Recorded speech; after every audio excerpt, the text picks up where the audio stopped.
Across the country, educators from countries like the Philippines are arriving on the doorsteps of rural school districts to help fill staffing shortages. And Montana is no exception to welcoming these temporary teachers.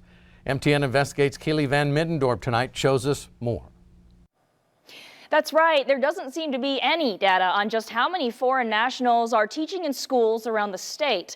Now, MTN Investigates checked several times with the Office of Public Instruction, who said that their licensure department is not capable of tracking that data. While there seems to be no concrete numbers on the local level, the U.S. Department of State lists just 5 foreign nationals who taught in Montana last year. Now compare that to the roughly 30 Filipino teachers teaching in districts this year here in the state. That estimate given to MTN by officials with Montana's largest union. Now, while some think what looks like an influx of foreign educators is a good thing, others aren't so sure. I dug deeper into the issue. There are some people here who actually gave me transportation money just to go back in the Philippines to see my wife when she was alive. Meet Benedicto Pastrana, or Mr. Ben as he's been referred to over the past 4 years by the community he's come to call home. What I felt is I lost my wife, but I have another family here in Shelby. But that district isn't alone in seeing new faces move into their communities to fill teaching vacancies. Have a good day, Father. Thank you, you too. Love you too. Both Shelby and Rocky Boy districts have made the list for critical educator shortages over the years. Hard to find teachers. Not only we're a reservation community, a Native American school, but we're rural, we're isolated. District officials say these Filipino teachers have brought a flood of relief to hiring droughts depleting rural communities of local teachers, and educators like Mr. Ben now consider the High Line their second home. They're lovable and something like you can be fond of them, working with them.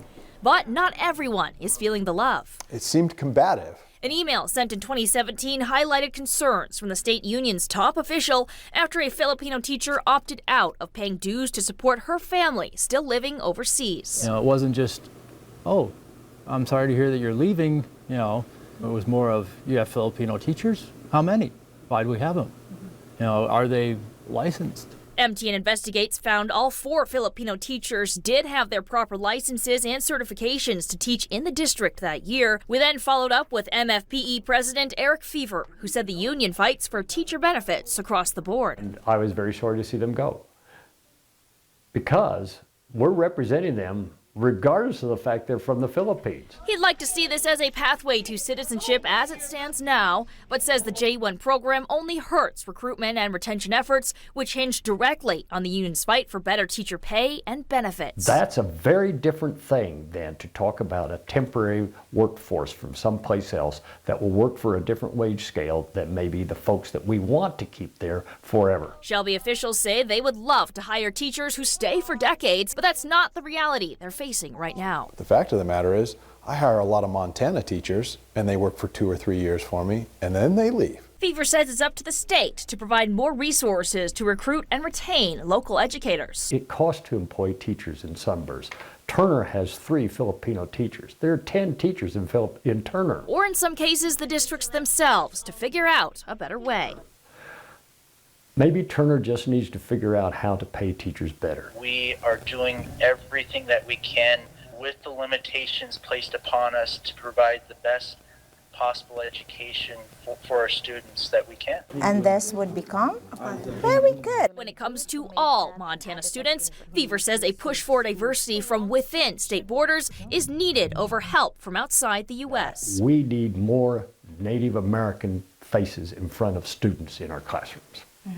Well, we're not doing that with Filipinos. We're not doing it with folks who look like me either. Rocky Boy is also hoping to employ more Native American educators after a new program down the road aims to graduate more teachers from tribal backgrounds. They'll have 6 graduates this summer, so we've actually got an open pipeline now. In the meantime, the district has found at least one long-term solution. So I am now a very happy green card holder.